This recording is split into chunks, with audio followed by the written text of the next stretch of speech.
శ్రీ సాయినాథాయ నమః. శ్రీ సాయి సచ్చరిత్రము 3వ అధ్యాయం. సాయిబాబా అనుమతి వాగ్దానము. భక్తులకు వేర్వేరు పనులు నియమించుట. బాబా కథలు దీపస్తంభములు. సాయిబాబా మాతృప్రేమ. రోహిళ్ళ కథ. బాబా యొక్క అమృతతుల్యమగు పలుకులు. సాయిబాబా యొక్క అనుమతి వాగ్దానము. వెనుకటి అధ్యాయంలో వర్ణించిన ప్రకారం శ్రీ సాయి సచ్చరిత్ర వ్రాయుటకు బాబా పూర్తి అనుమతి నొసంగొచ్చు ఇట్లు నుడివిరి. సచ్చరిత్ర వ్రాయ విషయములో నా పూర్తి సమ్మతి గలదు. నీ పనిని నీవు నిర్వర్తించుము, భయపడకుము, మనస్సు నిలకడగా నుంచుము, నా మాటలయందు విశ్వాసం ఉంచుము. నా లీలలు వ్రాసినచో నా విద్య అంతరించిపోవును.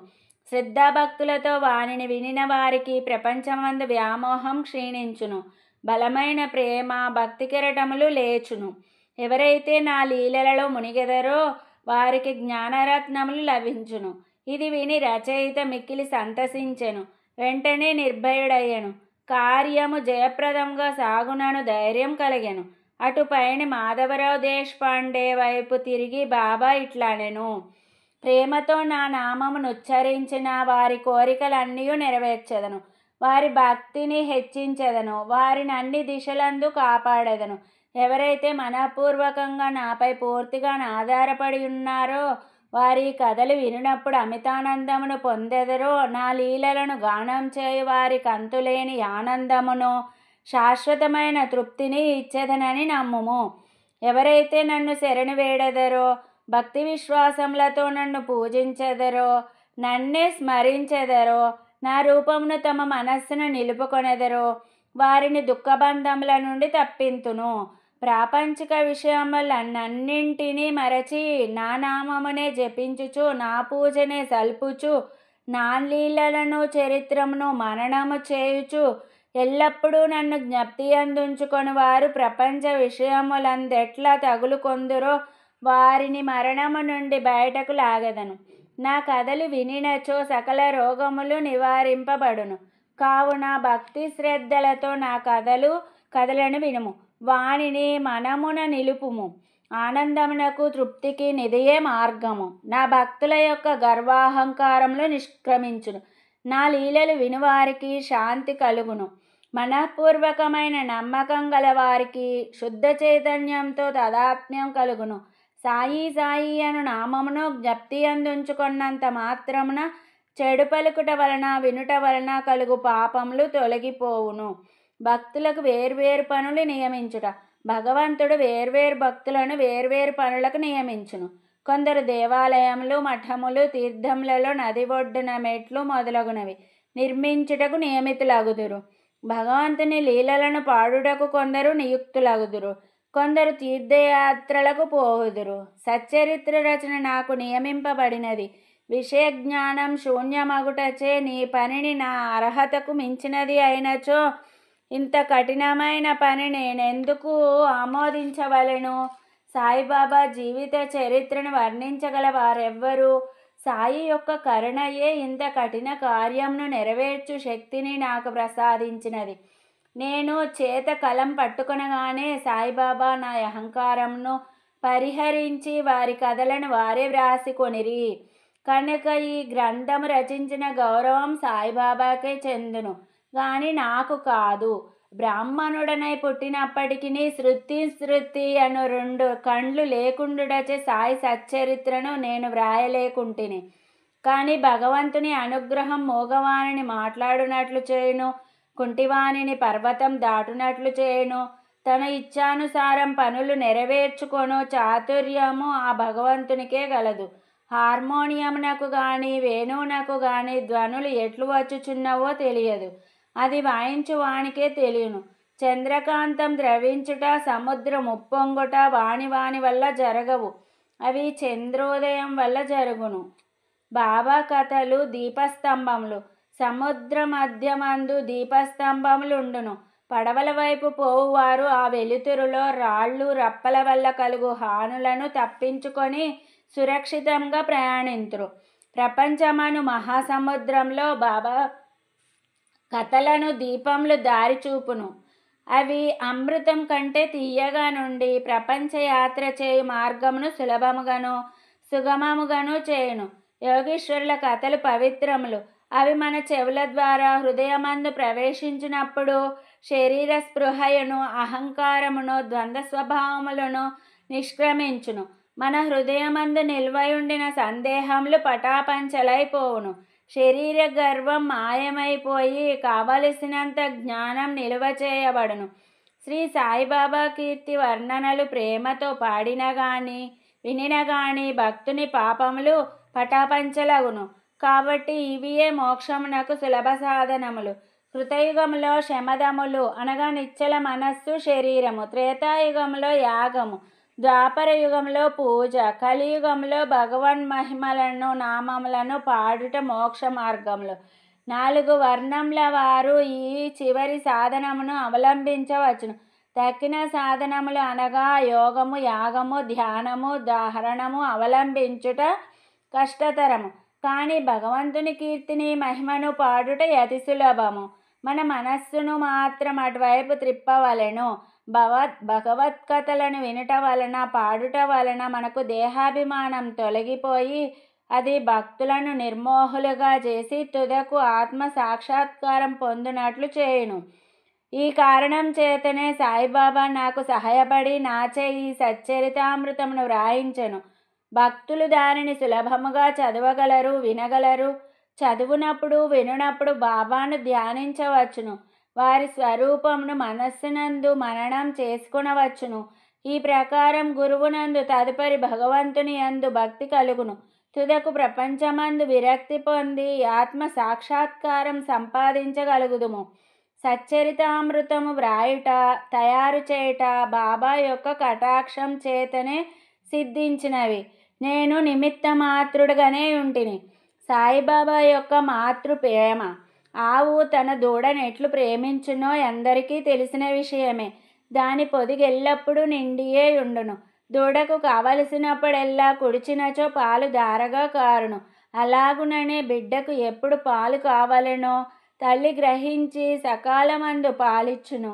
బిడ్డకు గుడ్డలు తొడుగుట యందును, అలంకరించుట యందును తల్లి తగిన శ్రద్ధ తీసుకొని సరిగా చేయును. బిడ్డకు ఈ విషయం ఏమీయూ తెలియదు కానీ తల్లి తన బిడ్డలను చక్కగా దుస్తులు ధరించి అలంకరింపబడుట చూసి అమితానందం పొందును. తల్లి ప్రేమకు సరిపోల్చదగినదేదియూ లేదు. అది అసామాన్యం, నిర్వ్యాజం. సద్గురువులు కూడా నీ మాతృప్రేమ వారి శిష్యులందు చూపుదురు. సాయిబాబాకు కూడా నా యందట్టి ప్రేమయుండెను. దానికి క్రింది ఉదాహరణ ఒకటి. 1916వ సంవత్సరంలో నేను సర్కారు ఉద్యోగం నుండి విరమించితిని. నాకీయ నిశ్చయించిన పింఛన్ కుటుంబం గౌరవముగా సాకుటకు చాలదు. గురు పౌర్ణమి నాడు ఇతర భక్తులతో నేను కూడి షిరిడీకి పోయితిని. అన్నా చించినీకర్ నా గురించి బాబాతో నిట్లనెను. దయచేసి ఈ అన్నా సాహెబ్ యందు దాక్షిణ్యం చూపుము.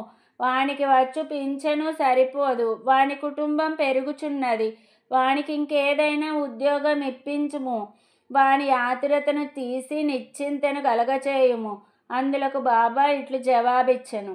వానికి ఇంకొక ఉద్యోగం దొరుకును. కానీ వాడిప్పుడు నా సేవతో తృప్తి పడవలెను. వాని భోజన పాత్రలు ఎప్పుడు పూర్ణముగానే ఉండును. అవి ఎన్నటికీ నిండుకొనవు. వాని దృష్టినంతటిని నా వైపు త్రిప్పవలెను. నాస్తికుల దుర్మార్గుల సహవాసం విడవవలెను. అందరి ఎడల అనకువ నమ్రతలుండవలెను. నన్ను హృదయపూర్వకంగా పూజించవలెను. వాడిట్లు చేసినచో శాశ్వత ఆనందం పొందును. నన్ను పూజింపుడను దానిలోని ఈ నన్ను అనగా ఎవరు అను ప్రశ్నకు సమాధానం ఈ గ్రంథం యొక్క ఉపోద్ఘాతంలో సాయిబాబా ఎవరు అను శీర్షిక క్రింద చెప్పిన దానిలో విశదీకరింపబడి ఉన్నది. చూడుడు. రోహిళ్ళ కథ. రోహిళ్ళ కథ విన్నచో బాబా ప్రేమ ఎట్టిదో బోధపడును. పొడుగాటి వాడును, పొడగైన చొక్కా తొడిగిన వాడును, బలవంతుడు నగు రోహిల్లా ఒకడు బాబా కీర్తి విని ఆకర్షితుడై షిరిడీలో స్థిర నివాసం ఏర్పరచుకొనెను. రాత్రింబవళ్ళు ఖురానులోని కల్మాన్ చదువుచూ అల్లాహు అక్బర్ అని యాబోతిరంక వేయినట్లు బిగ్గరగా నడుచుచుండెను. అందువలన పగలంతయు పొలంలో కష్టపడి పనిచేసి ఇంటికి వచ్చిన షిరిడీ ప్రజలకు రాత్రి నిద్రాభంగమును అసౌకర్యమును కలగచుండెను. కొన్నాళ్ల వరకు వారు దీని నోర్చుకొనిరి. తుదకు ఆ బాధ నోర్వలేక బాబా వద్దకేగి రోహిల్లా అరుపులను ఆపుమని బ్రతిమాలిరి.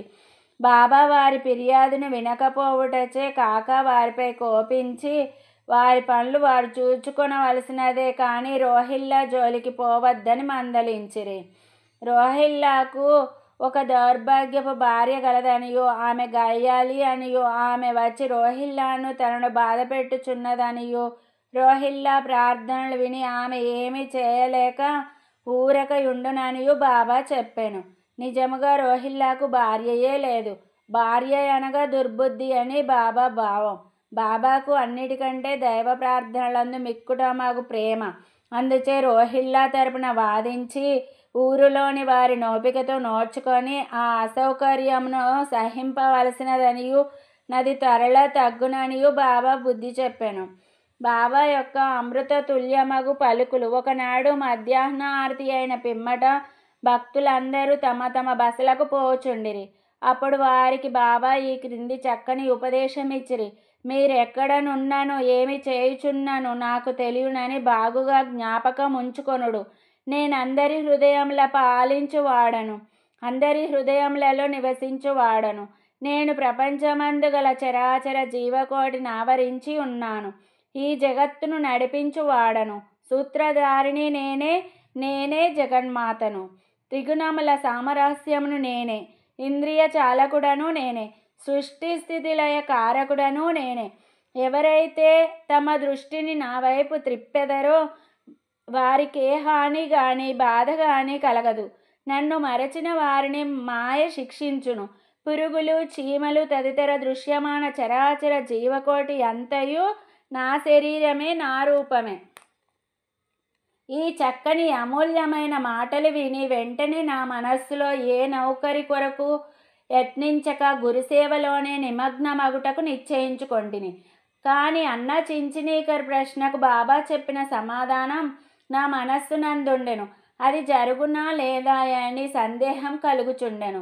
భవిష్యత్తులో బాబా పలికిన పలుకులు సత్యములైనవి. నాకొక సర్కారు ఉద్యోగము దొరికెను. కానీ అది కొద్ది కాలం వరకే. అటు పిమ్మట వేరే పని ఏదియూ చేయక శ్రీ సాయి సేవకు నా జీవితం అంతయు సమర్పించి తిని. ఈ అధ్యాయమును ముగించబో ముందు చదువరులకు నేను చెప్పినదేమన బద్ధకం, నిద్ర, చంచల మనస్సు, దేహాభిమానం మొదలగు వానిని విడిచి వారు తమ యావత్తు దృష్టిని సాయిబాబా కథల వైపు త్రిప్పవలెను. వారి ప్రేమ సహజముగా నుండవలెను. వారు భక్తి యొక్క రహస్యంను తెలుసుకొందురుగాక. ఇతర మార్గములు అవలంబించి అనవసరంగా నలిసిపోవద్దు. అందరూ ఒకే మార్గంను త్రొక్కుదురు కాక అనగా శ్రీ సాయి కథలను విందురుగాక. ఇది వారి అజ్ఞానమును నశింపజేయును, మోక్షమును సంపాదించి పెట్టును.